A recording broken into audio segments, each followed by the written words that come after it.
kicks at full forward, and he's moving up the field to get his kicks, and he's playing quite efficiently for Subiaco. Brett Hetty off the field, Injuns had 2, Willett at fullbacks had 2, and Kemp, another member of a good Subiaco defence, has had 6 kicks.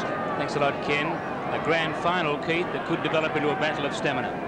Yes, very true, Trev. We had temperature before the start of play today was 29 degrees, and that really is going back to the 60s when most of the grand finals were played in very hot conditions, and it will be a very big test of stamina because the players went hammer and tongs for the whole 60 minutes of that first half, and I don't think one player took a step sideways, and it made it a very tough battle, and a battle where neither side was able to get into their free-flowing style of football.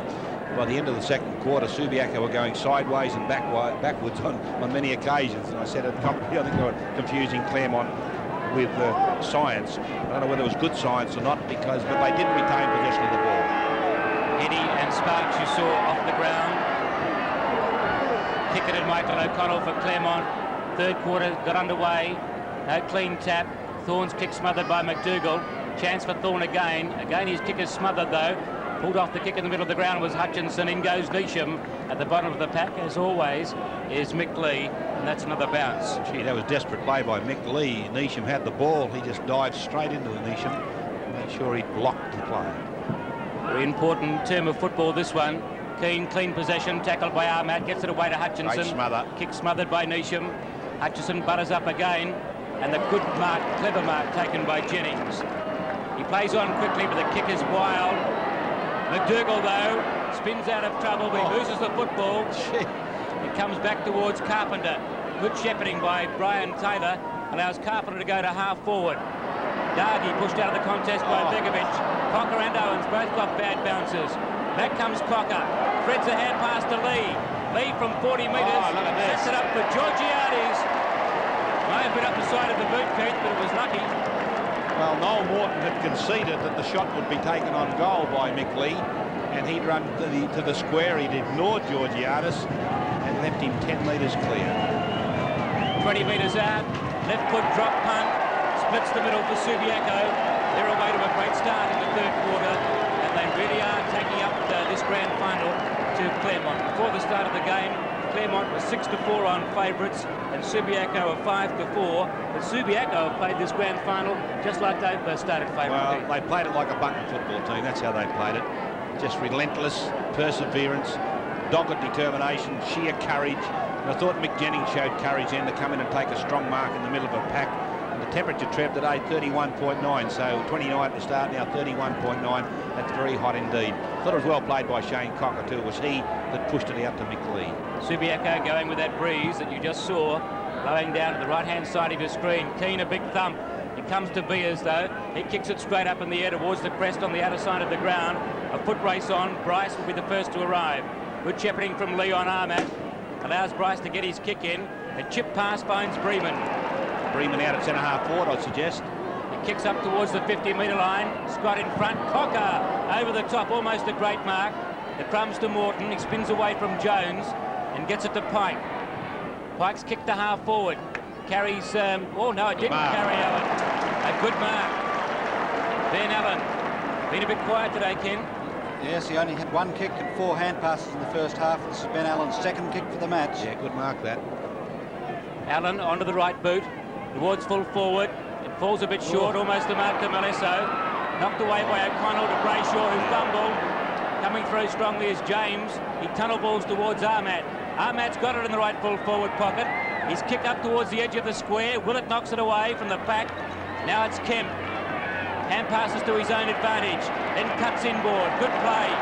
Now Big Lorry booms it up towards the centre, and it lands with Jones. Luck is a fortune. Jones kicks it out wide. Bremen making ground. He's made it in time. He's starting to play pretty well. Looks as though he's at centre half forward. Yes, he is.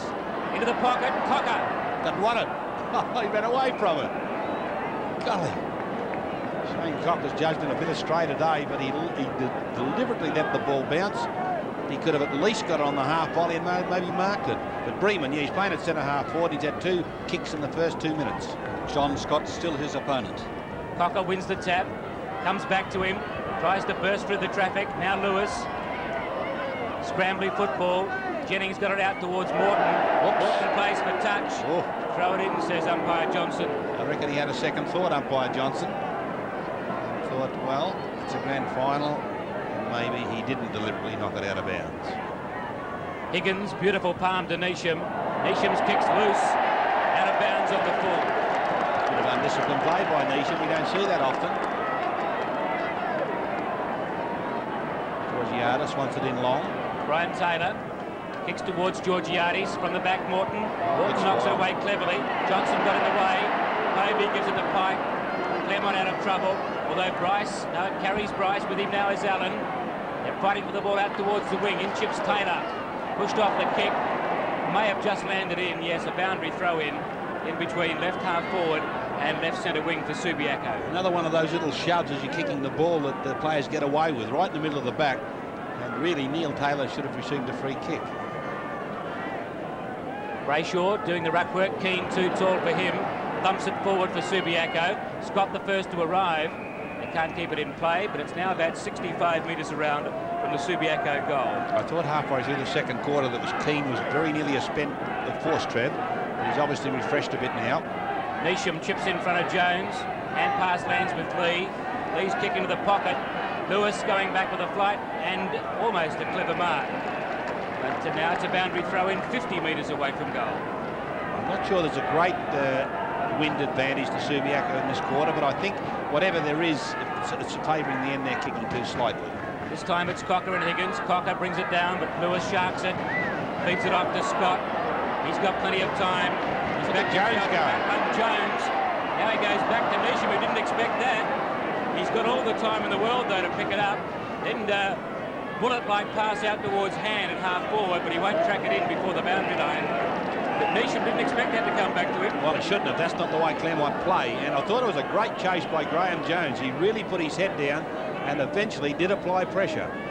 Subiaco, now it's Keane. Oh, great possession. He's dominating. Too strong there. Carpenter kicks Subiaco up to the half-forward line. Georgiadis and Morton wrestling. Georgiadis met by Higgins. Well played. Morton's got the crumbs. He runs into Lee. The ball spills towards Povey. Povey boots Claremont out of trouble. Prodigious kick to half-forward. From the back, Brown, the leaper. Now a chance for James in the pocket. In come the Subiaco troops. Taylor and Hutchison. That's a boundary throw in. I thought Higgins played very well to chop Georgiadis off just a few moments ago. Used his body splendidly, and because Georgiadis at that stage was wheeling onto that left foot, had he got through Higgins, he would have gone very close to kicking a goal. Good play by the big fella. 7 minutes gone in this third term. O'Connell beats Keane. Thumps it 20 metres towards the Claremont goal, and the boundary throw in now alongside the behind post. I reckon he's got to think about resting Keaney. He'll need him in the last quarter, and Cocker to me seems to have come to life a little in this quarter. Again, Keane beats O'Connell, but he knocked it straight to Begovic. Snapshot by Begovic. It's close. Touched.